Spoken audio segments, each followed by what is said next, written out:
Contohnya begini bro, di mana di Quran kenapa cebok harus pakai batu?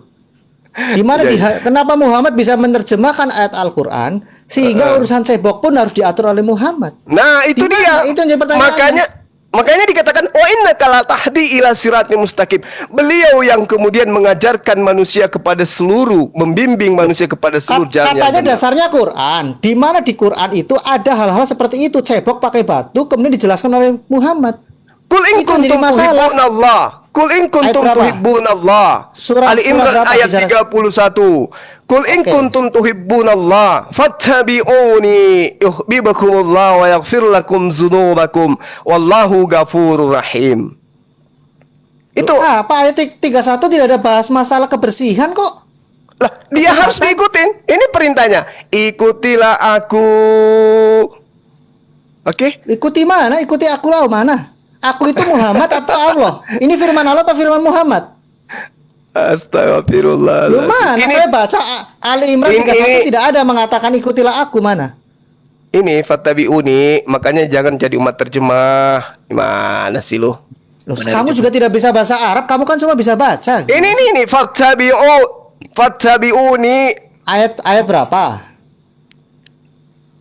Surah Ali Imran ayat berapa? Ayat 31, brother.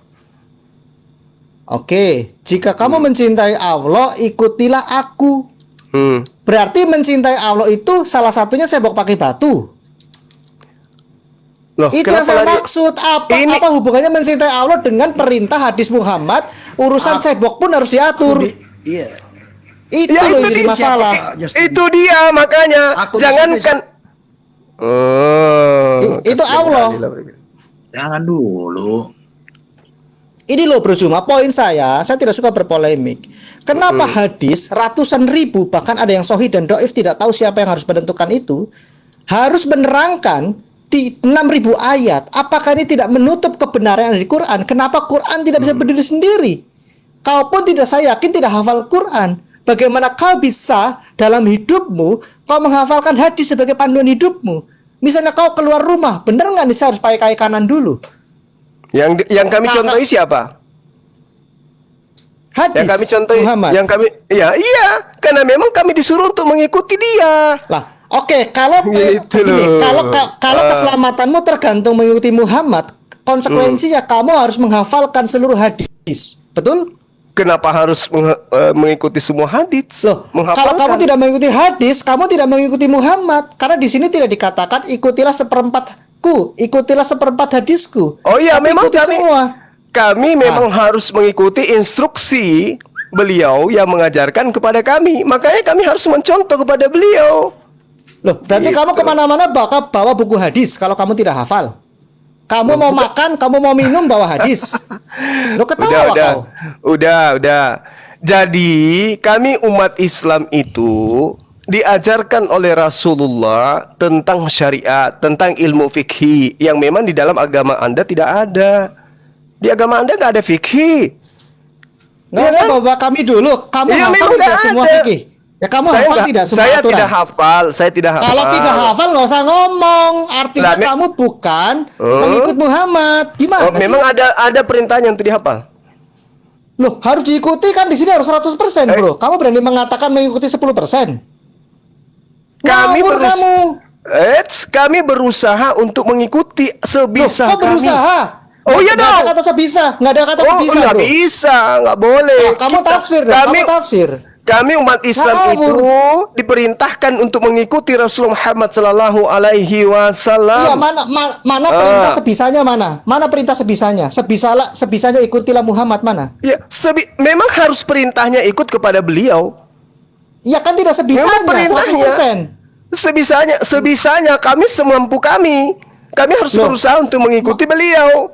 Mana dalilnya harus semampu kamu? Mana ayo? Mana dalil?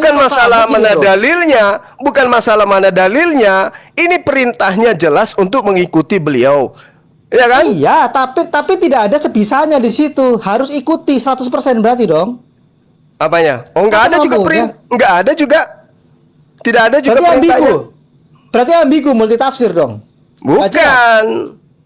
Nah, bingung kau, bingung. Enggak dong. Loh, yang benar yang mana? Sebisanya atau harus semuanya? Perintahnya itu kemudian jelas mengikuti Rasulullah Muhammad sallallahu alaihi wasallam. Ya kamu tadi menambahkan sebisanya, mencret kamu. Enggak dong. Makanya ada dalilnya di dalam Al-Qur'an. Makanya belajar Al-Qur'an kalau mau membahas Al-Qur'an. Dia mana dalilnya dari tadi? Ini la yukallifullahu nafsan illa wus'aha laha ma kasabat wa 'alaiha ma iktasabat. Surah berapa? Surah berapa? Jangan lari, Surah surah berapa? berapa? Macam tahu aja Quran. Ya, mana hafal juga kau. Surah berapa? Surah Al-Baqarah. Al-Baqarah ayat? Saya lupa Klik-klik lah ayat di berapa. handphonemu. Ya sudah, kalau lupa nggak usah diomong-omong. Yang jelas dikatakan la yukallifullahu nafsan illa wus'aha laha ma kasabat wa 'alaiha maktasabat. Iya, mana? Artinya kemana-mana kamu mengikuti Muhammad, kamu harus tenteng-tenteng hadis. Dan saya Allah yakin tidak membebani seseorang melainkan sesuai dengan kesanggupannya. ngarang, tafsir kamu. Saya Nah, itu pastikan la yukallifullah, la yukallifullah. Sebentar. Ayo. Dulu ya. Tidak Allah bebankan, Allah tidak bebankan, tidak dibebani oleh Allah Bentar. seseorang melainkan nafsan seseorang illa kecuali usaha dengan kesanggupannya. Sebentar ya.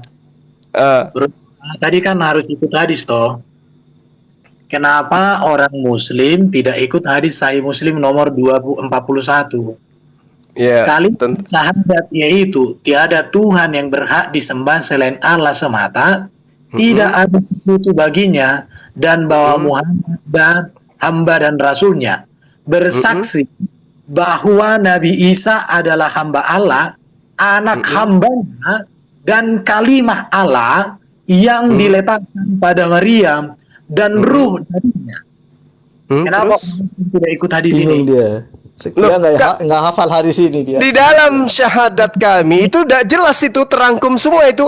Ketika kami mengimani Allah satu-satunya Tuhan, kemudian mengimani Nabi Muhammad SAW adalah utusan Tuhan, maka yang lainnya itu ngikut. Karena kami beriman karena kami diwajibkan beriman kepada nabi-nabi sebelum beliau. Tafsir itu tafsir. Enggak, itu rukun iman, arkanul iman. Ya, beriman kepada nabi-nabi. Oke, kawan-kawan. Jadi jelas ya. Kalau hadis ini sudah dipotong, coba jelaskan dulu, Dok. Ini. Nah, kau bingung kan? Apanya yang dipotong hadis itu? Apanya yang dipotong?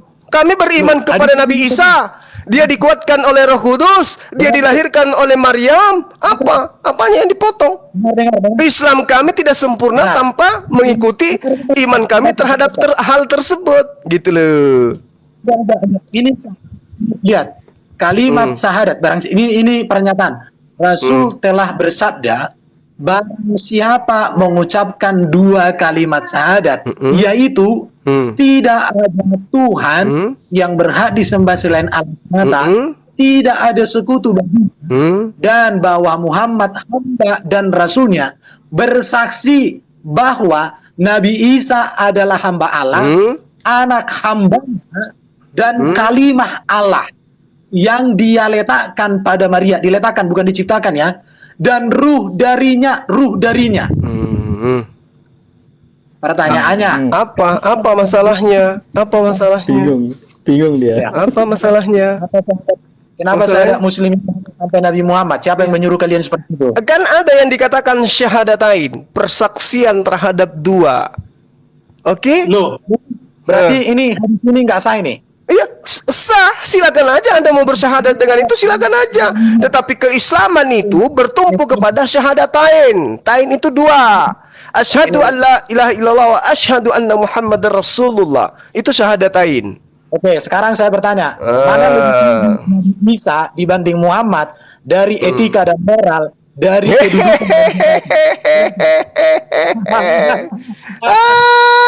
Siapa lebih tinggi coba? Nabi Isa atau Nabi Muhammad? Siapa lebih tinggi? Iya, ya, baik. Siapa lebih banyak dibicarakan di dalam Quran? Nabi Isa atau Muhammad? Nabi Muhammad itu hanya 4, Isa itu bisa sampai 100. Enggak, Isa 25 kali. Isa tidak berdosa. Isa itu membuat mukjizat. Isa itu Aduh, udah keok kayaknya ini, udah keok kayaknya nih ya. Nabi Isa itu diangkat hidup-hidup ke langit, Muhammad masih di kuburan mati. Itu datang di akhir zaman jadi hakim yang adil. Terkemuka di dunia dan di akhirat. Muhammad terkemuka di mana? Coba kasih data dong. Kan tadi kau kan tunduk sama ajaranmu. Di mana Iya. ketundukanmu? Sedangkan hadis aja ini, hadis tentang syahadat udah kau potong-potong. Sejauh mana ketundukanmu? Kenapa kau potong? Apa hakmu kok melawan Muhammad? Bukankah Muhammad tadi katakan ikut Muhammad? Coba ini nih. Hadis Sahih Muslim nomor 41, hadis Sahih Bukhari nomor 3180, hadis Sunan Abu Daud nomor 441, Sunan Abu Daud 128, Sunan Abu Daud 1288, Musnad Ahmad 14836, 21619, 21620, 22444, 22465, 22480. Siapa Juma yang bisa memotong ini dan siapa yang lebih tinggi jabatannya daripada Muhammad sehingga hadis ini dipotong? Silakan dijawab. Maksudnya gimana? Dipotong gimana? Ya ini baca dong hadisnya, baca. Loh, kami menggunakan syahadatain. Memang itu syahadatain. Berarti Ini ada dua syahadat. syahadat yang sah dong. Syahadat kok aja dua. Barang siapa, Itu dengarkan persaksian. Loh, Ya, kamu nggak itu baca ini, lihat. itu Ini lihat. persaksian bahwa Nabi Isa adalah Rasulullah. Dia dilahirkan oleh ibunya Maryam. Dia dikuatkan oleh Roh Kudus. Terus apa? Emang Islam menolak itu? Islam tidak menolak itu. Islam nggak pernah menolak itu. Oke. Islam tidak menolak itu. Tanya umat Islam, apakah Nabi Isa itu Rasulullah? Yes. Apakah Maryam itu adalah ibunya Nabi Isa? Yes. Apakah Nabi Isa dikuatkan dengan Roh Kudus? Yes. Nggak ada yang menolak itu. Tidak ada dikuatkan di sini. Dan bahwa Isa bersaksi bahwa Nabi Isa adalah hamba Allah, anak hambanya, dan kalimat Allah yang dia lepaskan pada Maryam dan ruh darinya. Iya, memang betul. Apa yang Ya, salah? Umat Islam mana yang kemudian membantai itu?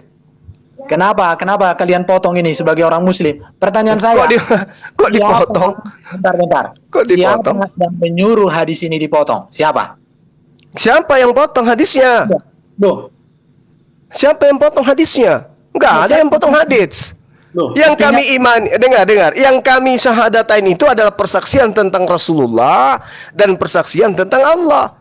Bukan persaksian tentang Isa seorang nabi, Maryam ibu nabi, Roh Kudus atau roh yang diberikan kepadanya atau tiupan dari Roh Kudus. Kami tidak kemudian mempersaksikan itu dalam keislaman kami. Oke, lanjut Bro Justin, sudah cukup. Iya, jadi gini ya, kalau dia ingin mengatakan bahwa ada dua versi hadis, dua versi syahadat, itu saya baru Itu kata kalian. Ini ketika kami bersyahadat tauhid hanya kepada Allah, bersyahadat Rasul hanya kepada Rasulullah Muhammad SAW. Makanya itu disebut syahadatain. Terus Oke. gimana? Posisi ini kenapa tidak digunakan? Loh, itu bukan syahadatain kawan-kawan, itu persaksian. Syahadat itu persaksian bahwa Nabi Isa itu adalah utusan Allah. Gimana sih? Maryam itu ibu dari Nabi Isa. Lihat ini baca ya. Iya, gimana ini? Anda mau mengajari saya gimana sih? Asyhadu an la ilaha illallah wa asyhadu anna Muhammadar Rasulullah. Ini syahadatain, ini persaksian keislaman umat Islam. Yang Anda sebutkan itu persaksian tentang Allah, Rasulullah, Nabi Isa, dan juga ibunya beserta Rohul Kudus. Apa masalahnya? Berarti Islam baru di zaman Muhammad. Oke. Maksudnya? Berarti Islam baru di zaman Muhammad. Oh enggak, Islam itu sudah ada dari sejak Adam alaihissalam. Islam Loh, itu sudah ada. artinya kamu kan nggak boleh membeda-bedakan. Ada kok hadisnya nggak boleh membeda-bedakan utusan kok di Sahih Bukhari kok. Kenapa kamu membedakan? Lah, karena Masalahnya Islam itu, dengar, karena Islam itu terkait dengan Al-Qur'an itu dibawa oleh Rasulullah Muhammad SAW. Loh, Bukan Musa utusannya yang berbeda. membawa. Loh, berarti kan Bukan Musa kitabnya yang membawa, berbeda. bukan Iya, Yesus kitabnya- yang membawa, kan gitu. Berarti syahadat kepada Quran dong. Gue syahadat kepada Quran. Tuyul, Kalau bukan Islam tahayul. itu Islam itu identik dengan Quran dan Terus? utusan itu semuanya sama derajatnya. Seharusnya kau bersyahadat kepada Allah dan kalau Islam enggak adalah kepada Allah dan dong. Quran. Kenapa kami harus bersyahadat kepada baginda Rasulullah Muhammad SAW? Agar tidak dituhankan layaknya Yesus. Yesus mempersaksikan dirinya sebagai manusia aja dituhankan. Padahal ajarannya nggak ada yang istimewa. Rasul Muhammad SAW, Al-Quran itu coba Anda urai dengan sains. Oh, luar biasa, bos. Jangan ke Yesus dulu, bro. Kamu fokusnya gini, bro. Kok takut sekali kenapa? kamu? Nih, syahadatan itu kan ini saya juga searching ya, googling ya. Syahadatan itu kan menjelaskan tentang Allah dengan Rasulnya itu tidak ada hubungannya dengan Islam, karena Islam juga sebelum Muhammad sudah ada. Tetapi kalau yang kamu maksudkan, loh, Islam itu sebenarnya di zaman Muhammad atau sebelumnya rasul-rasul yang lain juga membawa Jadi Islam. kaidah tentang tauhid itu sudah diajarkan dari sejak Adam alaihissalam. Itulah Islam, pondasinya. Bukan tauhid. Loh, ini tauhid itu Muhammad apa Islam. sih? Islam itu Muhammad tauhid. apa? Ya, Tauhid itu Islam, jalan lurus itu shalom. Oke? Itu Islam. Itu sudah diajarkan. Islam ini dimaksud agama atau apa? Islam itu adalah kaidah-kaidah pokok di dalam tauhid penyembahan terhadap Tuhan pencipta langit dan bumi. Itulah Islam. Islam bukan agama. Islam itu agama. Islam itu ajaran. Islam itu dinul. Namanya dinul itu adalah jalan menuju kepada Allah. Itulah Islam. Islamnya Muhammad beda tidak dengan Islamnya Adam dan seterusnya? Oh, enggak beda. Enggak beda, sama. Cuman syariatnya yang belum sama, yang enggak sama. Bukan masalah syariat, ini bicara keislaman yang katanya mengajarkan Allah yang esa. Tetapi kenapa menjadi seorang Islam itu hanya menggunakan 2 kalimat syahadat, yang kalimat kedua itu adalah nama Muhammad, tidak semua nama Rasul. Nah, karena itulah kemudian kami beriman kepada Rasul. Itu ya. Jadi iman di dalam Islam itu adalah beriman kepada para rasul, beriman kepada para nabi. Tapi yang membawa kesempurnaan dinul Islam adalah baginda Rasulullah Muhammad sallallahu alaihi wasallam, dan dia bukan Tuhan. Arti beriman itu apa, Jum? Arti beriman apa sih? Beriman itu percaya, yakin dengan sepenuh hati. Tapi orang Muslim juga disuruh beriman kepada Taurat dan Injil. Betul. Makna berimannya kok berbeda ya? Nah, beriman kami percaya bahwa dulu Allah pernah mewahyukan kitab Taurat dan juga Injil. Beriman kepada Muhammad juga dulu kok. Gimana? Kan Muhammad itu kan dulu kan. Rasulullah Muhammad SAW itu rasul. Jangan samakan Torah. Kalau Torah itu sudah mengalami dirubah, dipelintir, disembunyikan. Rasulullah tidak pernah dirubah, Rasulullah tidak pernah disembunyikan. Beda antara kitab dengan manusia, Rasul beda. Karena kitabnya Bro Juma itu kan baru dikanonisasi 1924. Seharusnya beriman kepada Muhammad harusnya sama dengan beriman kepada kitab Taurat dan Injil. Kok bisa berubah? Kalau Muhammad menati Muhammad, tiba-tiba beriman kepada Taurat dan Injil, kok hanya mengakui itu pernah ada? Gimana sih artinya itu? Jelas dong, itu pernah ada diwahyukan kepada bangsa Israel melalui perantaraan tangan Nabi Musa alaihissalam dan juga Nabi Isa alaihissalam, datang kepada kaumnya yang tegar tengkuk. Oke, mantap. Jadi tidak ada hubungannya beriman kepada Rasulullah. Rasulullah itu justru yang datang kemudian diutus membawa keterangan tentang kitab-kitab sebelumnya. Oke, sekarang begini, kalau selamat bisa tidak bersyahadat hanya kepada Allah kalau memang tauhid? Ya, kami bersyahadat hanya kepada Allah dalam arti kata pengakuan otoritas tertinggi adalah Allah. Oke? Loh, ini menentukan keselamatan gini. Untuk selamat harus menjadi Islam. Ya. Menjadi Islam harus mengucapkan 2 kalimat syahadat. Yes. Kalau tanpa 2 kalimat tersebut maka tidak menjadi Islam dan otomatis tidak selamat. Berarti keselamatan ditentukan oleh Muhammad, betul?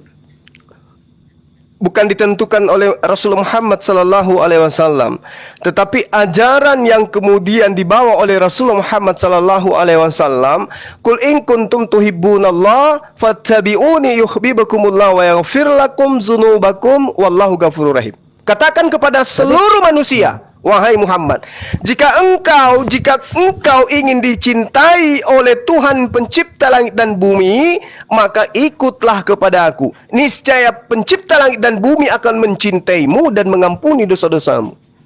Udah Loh, berarti selesai. syahadatnya harusnya ditambahkan kepada Muhammad dan ajarannya.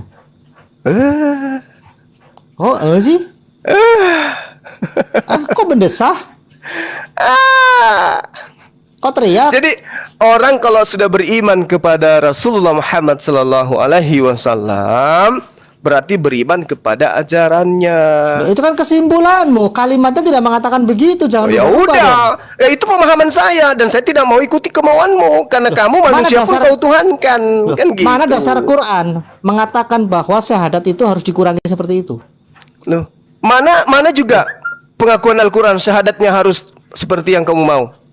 Loh, berarti ambigu dong. Kamu Loh, kok ambigu? menambahkan sesuai Ini pemahamanmu. Justru kamu yang menginginkan menyesatkan kami dengan dalilmu yang buta-buta itu. Loh, Kami ada dalil. buta. Fattabi'uni yuhibbukumullah wa yaghfir lakum dzunubakum. Ada dalil yang jadi pegangan. Lah kamu mana Oke, dalilnya? surah berapa? Surah berapa? Surah berapa?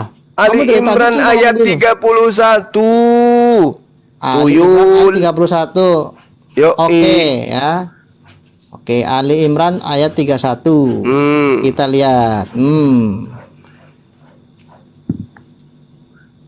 Katakanlah dalam kurung Muhammad, jika kamu mencintai Allah, ikutilah aku. Ya Muhammad, niscaya Allah mencintaimu dan mengampuni dosa-dosamu. Allah Maha Pengampun dan Maha Penyayang. Oke, berarti kamu artikan ini mengikuti Muhammad, mengikuti ajarannya.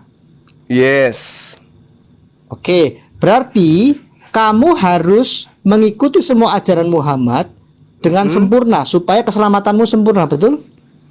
La yukallifullahu nafsan illa wus'aha. Tadi kan sudah kuajarkan samamu. Surah berapa? Surah Al-Baqarah. Lupa saya ayatnya. Yang pada intinya la yukallifu, tidak dibebani atau tidak membebani oleh Allah seseorang melainkan sesuai dengan kesanggupan orang tersebut.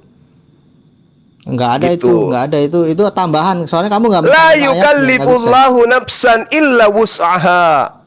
Gimana sih? Ini Mana Al-Quran. ada? Saya lagi baca Al-Baqarah. Ini Al-Quran kawan, bukan Bible. Kalau di Bible ya mungkin terjemahan demi terjemahan rubah.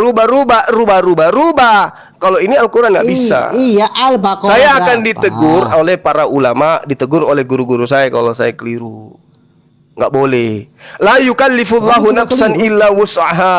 Oke, saya terima itu dulu. Berarti ada dua ajaran, yaitu ajaran Allah dan ajaran Muhammad, betul?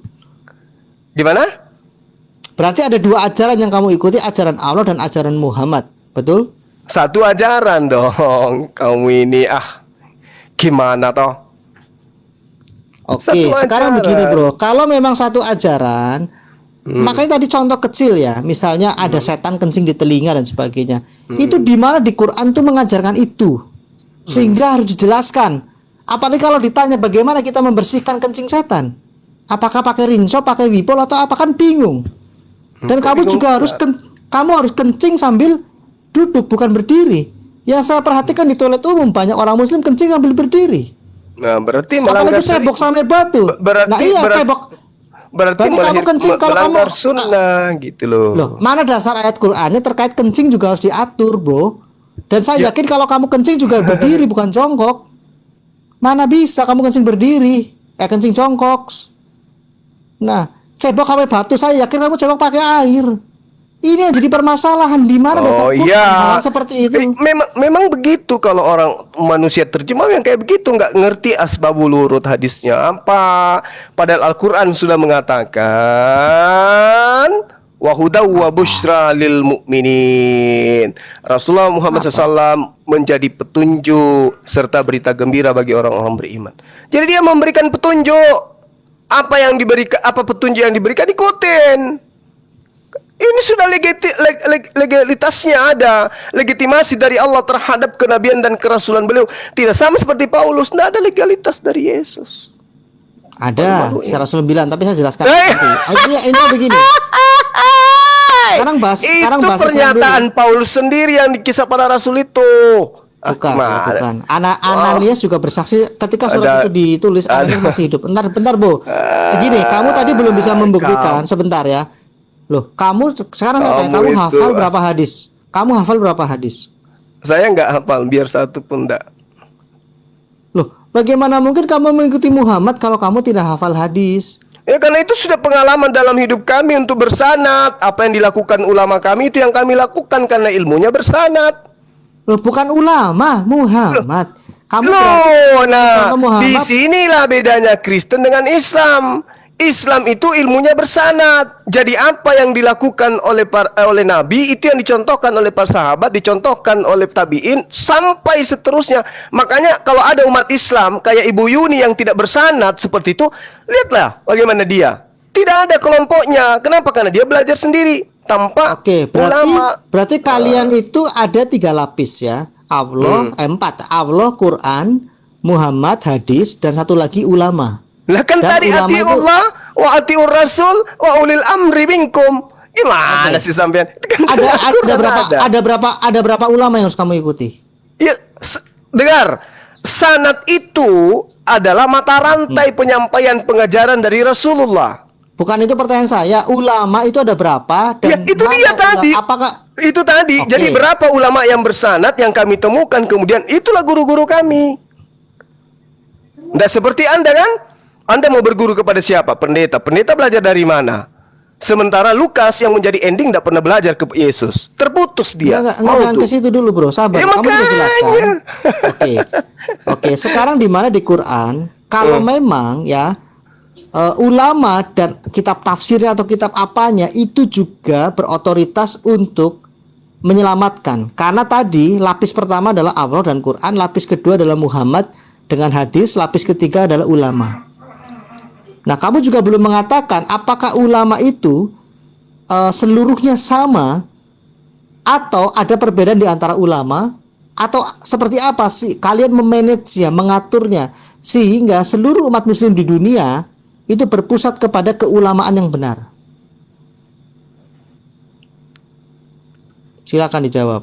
Apa tuh? Supaya nggak ambigu, Apa itu? Katanya Apa? sanad, Apa? katanya sanad, Iya sandarannya dong. jelas segala macam. Ulamanya, Terus? oke, sekarang nggak, berarti satu ulama yang diikuti. Semua ulama yang bersanad dari Rasulullah Muhammad SAW pasti satu ajaran, dari satu syariat, dari satu kaidah. Iya, tetapi kan beda. Kamu bisa berbeda dengan muslim yang lain yang mengatakan hadis ini sahih, yang lain doif. Sanadnya, matanya, segala macam. Enggak. Siapa yang mengatakan itu? Hadits itu posisi dia doif, pasti doif semua. Siapa yang mengatakan itu? Siapa yang menentukan doif? Cuman ada sebagian yang menggunakan yang doif itu, ada juga Ya, yang siapa yang meninggalkan menentukan? gitu. Siapa Ya ulah, yang menentukan? ulama hadits lah. Siapa? Ulama Siapa? hadits. Ya, siapa? Kok siapa pula? Ya ulama hadits. Ya siapa ulama? Kok jadi satu orang Ulama yang menentukan? ulama hadits itu banyak. Ulama hadits itu banyak yang menentukan, kemudian seperti Imam Bukhari, Muslim, Daud, Tirmizi, banyak itu ulama hadits yang kemudian mengatakan ini sahih, ini dhaif. Oke? Justru di hadis-hadis yang kamu sebutkan itulah ditemukan ada yang doib dan yang macam-macam. Ini pernyataan dari gereja tentang Bukan. hadits. Bukan. Lalu dari mana? Bentar, pertanyaan Dapat dari mana? siapa yang menentukan hadis itu doib, palsu atau apa? Lah kan tadi sudah dikatakan ulama hadits. Siapa ulama hadis Siapa itu? yang mengontrol? Iya. Siapa yang menentukan ulama ini benar? Siapa? Coba. Jadi gini, di dalam pemahaman kami umat Islam itu ya, ini jauh beda dengan agama kalian ya. Memang tidak ada itu sanad. Nah, itu yang menentukan hadis itu palsu, doib, ma'udu, sohi. Kan saya katakan tadi ulama hadits. Siapa? Iya kan? Ulama hadits masa Nggak tahu dia. sahih apa yang biasa kalian baca? Ulama ini hadits ini apa yang kalian biasa baca? Ini ada di depan saya ada beberapa hadis ini. Ada hadis Sahih Bukhari. Nah, itu Anda sebutkan. Gimana sih? Aduh. Justru yang ditanya di dalam hadis Sahih Muslim, Abu Dawud, Sunan Ahmad, hadis Bukhari masih ada terdapat yang doib, ada yang palsu dan lain. Oh Yang- iya, iya memang karena mereka ini adalah ulama hadits ini, mereka inilah yang mengurai tentang sanad. Sanad itu mata rantai. Contoh misalnya, apakah ada pemberitaan yang mengatasnamakan Urwa bin Subair? Urwa bin Subair ini dapat dari mana? Dia katakan dari Said bin Musayyab misalnya. Terus Urwa bin Subair ini menjatuhkan ilmunya kepada siapa? Nabi Al-Madani. Lalu kepada siapa? Hasan Al-Basri. Sampai kepada perawi gitu loh. Runut dia, mereka bertemu, duduk berhadapan, lalu kemudian menyampaikan, setelah menyampaikan memiliki murid, menyampaikan lagi dan seterusnya. Kalau mata rantai penyampaian itu sampai kepada Rasulullah, satu, kalau dia adalah orang-orang saleh yang tidak punya cacat, maka sahih. Tapi kalau sampai tapi ada di antaranya yang pernah dikatakan oleh orang-orang sezamannya pembohong, pendusta, atau dia cacat ingatan, maka dia lemah. Oke. Itu. Pertanyaan saya gini, Bro. Hmm. Itu sahabat-sahabat Nabi Muhammad itu dulu tinggal di Arab atau di mana saja? Ya di Arab bersama dengan Rasulullah Muhammad sallallahu alaihi wasallam. Oke, terima kasih. Jawaban pertanyaan saya ini mungkin ini akan mengguncangkan Muslim. Ngantuk aku, Mas. Dengar dulu, diam dulu dong. Hadis Bukhari, hadis tertua. Diam dulu dong. Soalnya Iya. kalau muncul nanti di mute nggak enak. Hadis Bukhari itu hadis tertua, ditulis sekitar 280 tahun setelah Muhammad meninggal. Dan dia seorang Uzbekistan. Dia tidak pernah ke tanah Arab. Dan dia pernah ke Iran. Pertanyaan saya, bagaimana kesohihan dari hadis Sahih Bukhari? Sementara bro bilang tadi, sahabat Nabi Muhammad itu semua ada di Arab. Silakan. Iya.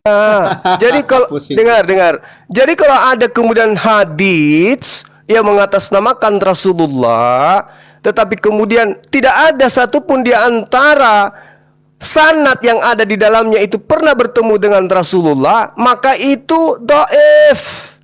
Bagaimana Anda mau berbicara mengenai Yesus sementara orang ini tidak pernah bertemu Yesus? Harus bertemu dengan sumber. Gitu loh. Bro Juma, yang saya tanya itu belum saya tangkap. Hadis Bukhari itu 280 tahun setelah Muhammad meninggal. Betul. Dia tidak pernah ke tanah Arab. Betul. Pakistan. Bagaimana Betul. kesohihan sanad dan penulisan itu kalau dia sendiri tidak pernah ke tanah Arab? Iya. 280 tahun setelah Muhammad. Iya. Hadis yang ditulis itu kemudian ada orang ini mengatakan doi palsu. Pertanyaannya, bagaimana kesohihan itu terbukti dan atas dasar apa para ulama yang ada di abad 19 berani mengatakan hadis Sahih Bukhari dan lainnya itu ada yang doib, ada yang palsu?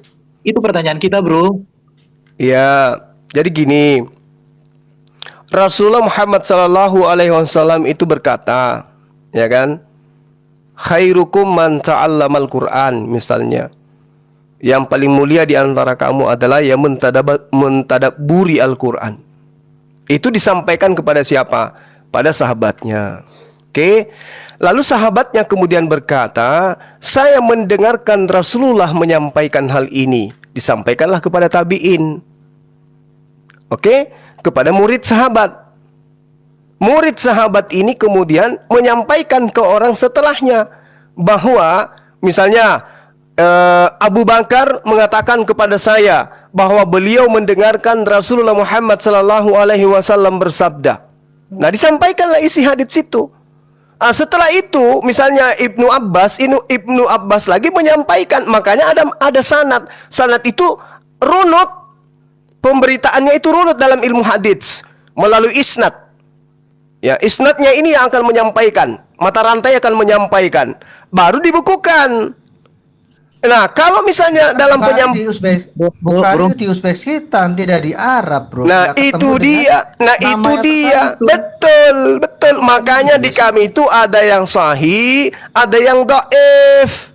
Jadi yang dikatakan Bukan, sahih. maksud saya, bukan maksudnya Bukhari ketika menyusun itu, ya ini kan ada 100 berapa ya, 600.000 ditulis di dalam kurun waktu 16 tahun. 7 juta katanya, 7 juta hadis. 6 juta sekian hadis. Kemudian menjadi enak 700.000. Iya. Dan itu 16 tahun berarti kalau dibagi 16 32 ribuan dibagi Iya. 365 hari per hari 100. Nah, misalnya itu teamwork gitu ya, mungkin punya tim begitu, punya kantor begitu menyusun itu. Lalu bagaimana tim ini bergerak untuk mengidentifikasi oh ini seperti ini? Kan dia harus mengecek ke sumbernya. Karena Iya. Bukhari kan bukan penghafal, tetapi dia menuliskan itu berdasarkan para perawi itu. Apakah Bukhari bertemu dengan perawi itu? Kan tidak. Apakah Bukhari itu mengutip dari buku atau kitab apa? Nah, ini yang harus dijelaskan dari mana sumbernya. Iya. Karena setiap hari 102 kalau dibagi 24 jam berarti per jamnya sekitar 6 berapa? Dibagi 12 itu lebih dari hampir sekitar 7 tujuan ya, 7 hadis itu. 24 jam atau 6 hadis. Bagaimana caranya orang ini, apakah zaman dulu kan belum ada Zoom, Bro? Belum ada telepon. Bagaimana caranya menanyakan perawi dan sebagainya? Iya. Silakan dijawab. Oke. Jadi gini, Anda perlu tahu kalau Anda bertanya seperti itu, ya, sama ketika saya menjelaskan atau mengurai tentang silsilah seseorang. Silsilah seseorang itu bisa diurai dari keturunan keberapa gitu ya, runut. Dari mana mereka tahu? Tentu dari pemberitaan orang-orang yang ada di sekelilingnya. Inilah makanya dikatakan ulama hadits itu benar-benar mencari data tentang keabsahan sebuah pemberitaan dengan melihat mata rantai isnad, mata rantai penyampai. Siapa yang menyampaikan kepada siapa. Jadi tidak dalam satu narasi langsung ditentukan, oh ini sahih, ini dhaif, ini lemah, ini hasan. Tidak. Tetapi kemudian mereka itu ketika berbicara, misalnya hadis riwayat Muslim, barang siapa menyampaikan berita dariku, ia menyangka berita itu adalah berita dusta, maka ia adalah salah satu dari 2 pendusta. Oleh karena itulah, untuk mengetahui berita riwayat Muslim ini dari mana dia dapatkan, siapa yang pertama kali mendengarkan hal itu disebutkan oleh Rasulullah, lalu bagaimana ungkapan sahabat-sahabatnya. Dan yang perlu Anda pahami, ajaran Islam itu tidak pernah putus. Jadi ketika Rasulullah Muhammad SAW itu ada di tengah-tengah sahabatnya, sahabat-sahabatnya itu kemudian membentuk suatu pemerintahan. Pemerintahan Islam itu kemudian membentuk kajian-kajian. Kajian-kajian inilah yang melahirkan sebuah khilafah. Khilafah ini kemudian mengajar di mana-mana, dia mengajar sampai hari ini. Makanya kami bersanad, ilmu kami itu bersanad. Tidak terputus dia. Tidak sama seperti Musa. Siapa yang menerima ajarannya? Tidak ada. Yesus siapa yang menerima ajarannya? Tidak ada. Tapi kalau Rasulullah ke sahabatnya membuat kajian. Kajian-kajian tersebar di mana-mana. Setelah kajian tersebar di mana-mana, masih lagi tersebar sampai ke pelosok seluruh bumi. Ini ajaran bersanad, bermatai rantai. Tidak ada terputus-putus gitu. Apakah Bukhari itu mengumpulkan kitab-kitab hadis kemudian dia salin ulang, atau Bukhari ini langsung menemui para perawinya? Itu pertanyaan saya. Bagaimana per jam ya, per jam dia bisa mengumpulkan 7 hadis? Kan zaman dulu belum ada Zoom, belum ada telepon. Bagaimana mungkin? Apakah dia mengadakan sidang seluruh perawi itu dikumpulkan? Dan dia tidak pernah ke tanah Arab. Tidak pernah ke tanah Arab. Dan dia tidak pernah ke Arab, pakai telepati. Iya. Ya, silakan aja jawab lah. Jadi gini. Jadi Bukhari itu menyusun kitabnya itu kurang lebih 16 tahun. 16 tahun itu dia habiskan untuk hanya menentukan ini hadis ini berita sahih atau ini dhaif. Itu maka kerjanya dia itu adalah mengkaji dan mencari orang-orang yang meriwayatkan berita yang sama terhadap narasi yang sedang ia cari kevalitannya. Itu makanya dia berani mengatakan, oh ini sahih, ini dhaif. Kenapa dia katakan seperti itu? Karena dia menelusuri. Itu ada yang dikatakan tangga-tangga hadits. Itu loh. 16 tahun dia nggak pernah tidur, bro. Aduh. Loh kok 600.000 hadis dibagi 16 32.000. Ini saya pakai kalkulator ya. Ya, dibagi 32.000 per tahun, dibagi 365 hari. Satu hari itu 100 hadis. Tidak tidur Bukhari. Di zaman dulu kan belum ada komputer, bro. Belum ada laptop. Terus? Ya sudahlah, mencret kau nggak bisa jelasin. Enggak Capek dong, saya. enggak. Ya, Sobat Waras, inilah ya, puji Tuhan kondisi gereja saat ini. Kita untuk pengerjaan sementara waktu dihentikan dulu ya, karena kita akan timbun dulu ya. Kita akan timbun dulu lokasi fondasi ini, baru kita akan lanjutkan pekerjaan ya, karena anggaran kita belum cukup. Makanya untuk penimbunan ya kita tunggu dulu ya, tunggu anggarannya sudah cukup baru kita akan beli timbunan ya. Ya jadi ya, dan sambil juga menunggu fondasinya kering benar ya, dan cor ini kering, karena kalau ini tidak kering nanti diinjak sama trek bisa roboh ya. Jadi tunggu kering dulu, fondasinya udah kering bagus, cor slope bagian depan ini udah kering bagus, baru kita akan timbun ya. Jadi untuk saat ini pengerjaan gereja untuk sementara masih belum ada yang kerja. Kita menunggu fondasi kering dan menunggu anggaran cukup untuk penimbunan ya, karena yang kita mau timbun ini di bagian depan teras ya, depan teras, dan ini di dalam ya. Ya, untuk info saldo saya belum saya belum ke bank untuk print buku rekening. Mungkin besok ya, besok saya ke bank print buku rekening dan saya akan informasikan jumlah saldo saat ini berapa. Oke, terima kasih.